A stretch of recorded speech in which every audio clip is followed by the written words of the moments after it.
Yes, how are you today? My name is Thomas Rolander, student at Aspen University. This project is for ECE 303, Module 3 assignment. Today, we're going to do crib play with the infant, 11 months old, named Jerry. We're going to be using phonological knowledge, and we're also going to be using somatic knowledge, receptive. Okay? We're going to have direct experience with the children, and we're going to use symbols, symbol formation, and we're going to touch a little bit on pragmatic knowledge during this display. Okay, here we have Jerry, who is awake, and I'm waving at Jerry. Hi, Jerry. How are you today? How are you doing? I'm making trying to get Jerry's attention. Hi, Jerry. Hi, Jerry. Okay, I finally have Jerry's attention. With that, I'm going to introduce Jerry a toy into the crib to see if Jerry will crawl over to the toy. And the toy has music to it. So I'm going to grab the toy. Here's the toy I'm going to use. It has rattles. And it also has music. I know how to play it. Press the hand. The other one. So I put this on the outside, right on the inside of the crib to see if it gets Jerry's attention. And actually it does. And here comes Jerry moving over, slowly crawling over to the device to see where all this interesting noise is coming from. So as Jerry gets closer, I try to make eye contact with Jerry to show to Jerry about the toy. So as Jerry gets closer to the toy stops making music. Jerry is able to sit up because Jerry is 11 months. If I can get Jerry to sit up, it'd be great. But Jerry is sitting up. Just hold him. Okay. And so I will introduce the toy. I'll make the little noise with that. Hey, Jerry, hear that noise? And I will do it with the blue one. So as Jerry goes to touch the toy, I get Jerry's eye contact, and I introduce myself. I get at his eye level, and I say, Jerry, this is Santa. And I just say Santa. And then I say rattle. And this is a rattle. And Jerry seems interested in the rattle, tries to eat the rattle, touches the rattle, smells the rattle, is trying to figure out what's going on with this rattle. And I introduced the rattle to Jerry, which this example is a little bit too big, but I'll lay it on Jerry to see if Jerry can hold it, and I'll make noises, and I'll see how interested and long Jerry will play with it. So Jerry gets kind of bored with this and throws it away to the side and crawls back over to another area, and I try to follow the attention of Jerry after that introduction of that toy. So then I try to introduce Jerry to another toy. And I put it in and make noise. Hey, Jerry, how are you? How are you doing? How are you doing today, Jerry? And I just try to keep every sentence simple. So I'm just trying to keep Jerry's attention. And I'm like, hey, Jerry, how are you? How about this? Do you want this? And I'll dangle it. And I'll make a couple noise. This is not making any noise. It's just a solid object. Just to see if Jerry wants to feel this as well. So Jerry eventually catches his attention, comes over to Jerry, and Jerry plays with this symbol, which is like a little device. And I say U, because it's shaped like the letter U. So I'm like, you're you, Jerry, and this is you, letter U. So I keep it very simple. Jerry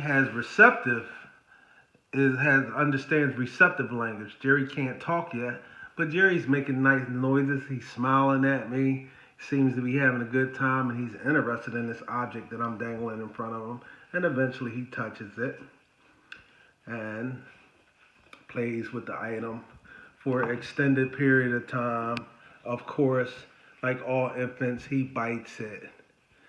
He smells it, but more than anything, they try to put it in their mouth first, to lick it with their tongue, bite it with their mouth, and plays on with that for a minute, okay?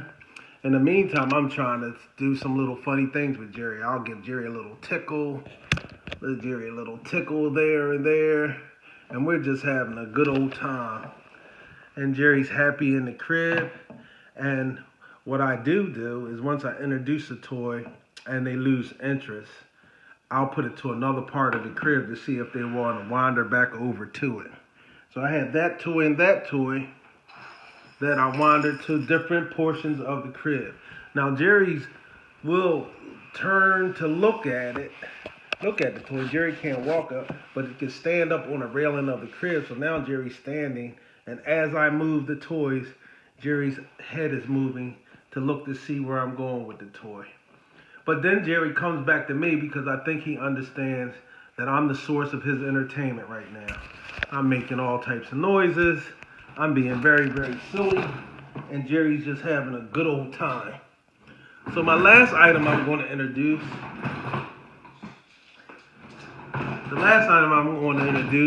this is supposed to be a ball. It's a red ball because Jerry's familiar with the ball. We play with the balls a lot, and as Jerry is standing up on the crib, I give Jerry the ball, put the Jerry right at Jerry's eye vision, and I say, ball.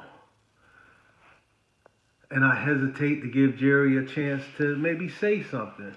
And Jerry mumbles and baby talk, babbles. He babbles. He looks at the ball. He seems familiar with the ball. He goes to grab the ball, and he grabs the ball. And Jerry's able to hold the ball with two hands. And again, I repeat, ball. And after I repeat ball, I listen for more of Jerry's babble. So now Jerry's trying to communicate with me. And he seems to have a good time with the ball. He actually sits back down in the crib, and the ball's right near his feet. And he plays with the ball for an extended period of time, feeling it with both hands. Grabs, he's able to lift the ball up with his hands and fingers, which enhances his gross motor development, helps his fine motor development. And he does what all babies, infants do with toys. He starts licking the ball. He's cooing. He's babbling. He's just having the time of his life with the ball. He seems very, very familiar with the ball. So when I go to move the ball over another portion of the crib, Jerry follows the ball because he seems to be, he's more familiar with it, and he's right near the ball for an extended period of time. So while Jerry is concentrating on the ball, I reintroduce the U just to see what it is. So now this is a soft, rubbery U, and I put it around Jerry's arm so Jerry can have the U with him as well. Jerry doesn't seem bothered by it initially, but eventually waves for the U to fall, but the U is still in sight. So now he has a vision of two toys, and I say to him, U, Jerry, ball, Jerry. And I just look at him and give him a moment to digest what I said and see which way does he go and see if he makes any noise when I say that. So at that point, he's still focused on the ball. I hesitate for 5 to 10 seconds, let him continue to play, and then I try to reintroduce the U. U, Jerry, which is the device has fell off his arm and is back on the bottom of the crib. And I stimulate him through that toys, and then I see if the music is going to get his attention again. So I turn the music on, and Jerry instantly turns to the source of the music and starts crawling over to the music to see where that noise is coming from. So it seems that Jerry is very interested in the music, and this time Jerry shakes the rattle and he listens to the song intently and he shakes the rattle, and that's the end of the play activity in the crib with Jerry. Thank you. Okay, I'm back again. This is part 2 of my assignment. This time I'm going to be book sharing or story sharing with a toddler. Toddler's name is David, and we're going to be sharing David's favorite book. His parents say that David loves action heroes. He always watches action heroes on TV. He's fascinated by them. David is 21 months old, can talk, understands short words. So what we're going to do is we're going to try to ask David simple questions, and we're going to use short sentences, 2 to 3 word sentences, or maybe they may be a little long, but they're going to be simple sentences related to the book. So in this, we're going to be using phonological knowledge, semantic knowledge, syntactic knowledge, Morphean knowledge, and pragmatic knowledge. The 5 language knowledge areas. And I know I probably misspelled or misspoke some of those, but I tried my best there. So I'm sure I could do a better job with that. However, that's what we're going to be using. And to get started, I'm going to first introduce the book to Jerry. It's one of his favorite books, and I'm going to ask Jerry about this book. So firstly, I show Jerry the book, and his eyes lights up because it's his favorite book. And as you can see from the cover of the book, it's a book where Jerry's going to be able to turn the pages without harming the book. They're very thick. Everything's very colorful. So this is a good opportunity for me to do a lot of things with this book, and we'll just do it as long as Jerry is interested. Okay? So with the book sharing, we actually put it in the area of where Jerry is. So I will sit next to Jerry in this case. Again, it's not like when you have an infant and you're having an infant sit on your lap. We'll put the book where I can see it and Jerry can see it. So we'll start to see if I identify if Jerry knows some of the colors of the outside of the book. I'll start there just to get him warmed up and say, Jerry, what color is this? This is yellow, Jerry. And I'll just stay, wait for a second to see if Jerry responds. And within a second, Jerry says yellow. And so forth. I'll go to red, blue, and all the various colors that's on the outside of this book. And then I'll ask Jerry a simple question. Who's that, Jerry? And Jerry will utter his favorite, Spider-Man. He says Spider-Man. He knows the word Spider-Man. He knows how to use it. And so after he says Spider-Man, I'll say spa.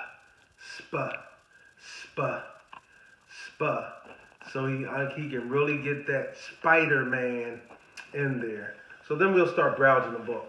So we'll open the book and we'll introduce Jerry to some of the other characters.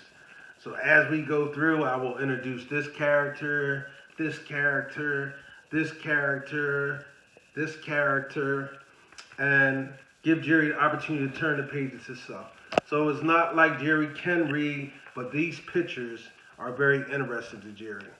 So then I have other things on here that I can introduce to Jerry, like crayon, paper, pencil, eraser. All those things I can introduce as well.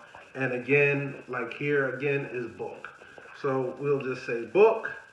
And as I'm saying book, Jerry says mine. So when Jerry says mine, I hand Jerry the book and I'll let him turn the pages. So Jerry is turning the pages and gazing at the book. And while Jerry's gazing at the book, I will say, Jerry, do you know what that is? I will ask Jerry, does he know what any of these items are while he's gazing through the book? So Jerry's gazing through the book, and I'll ask Jerry, do you know what that is? And Jerry will say banana. And I'll say, Jerry, do you know what that is, which the Incredible Hulk is eating?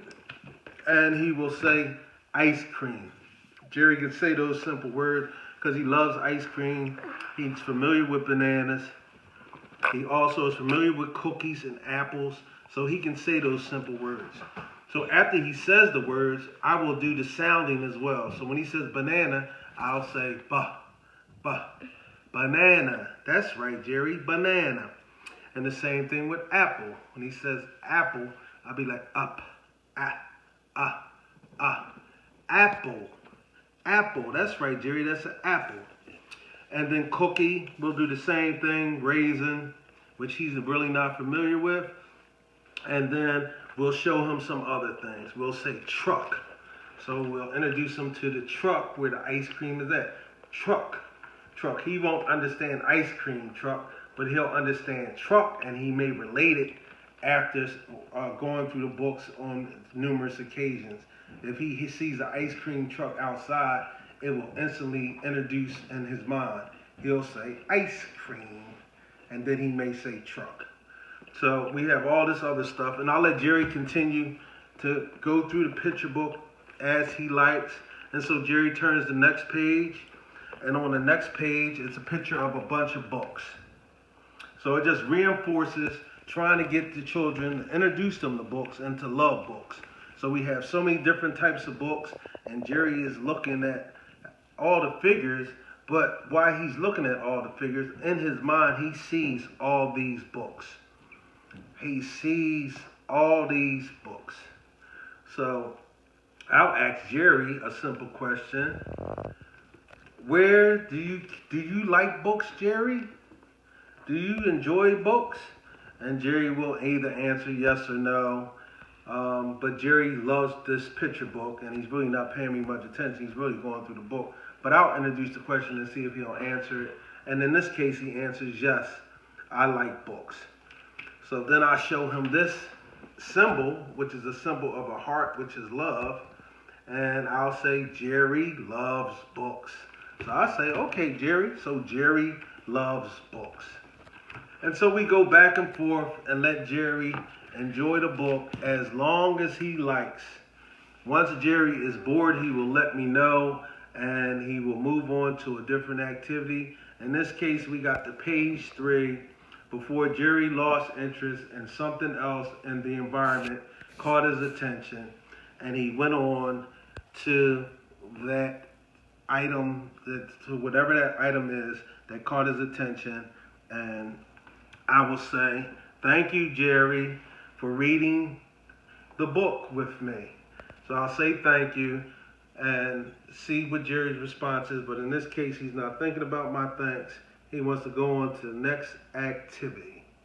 So that is the end of my book sharing adventure with my buddy here, Jerry, who really enjoys this beautiful picture book of Spider-Man and Friends.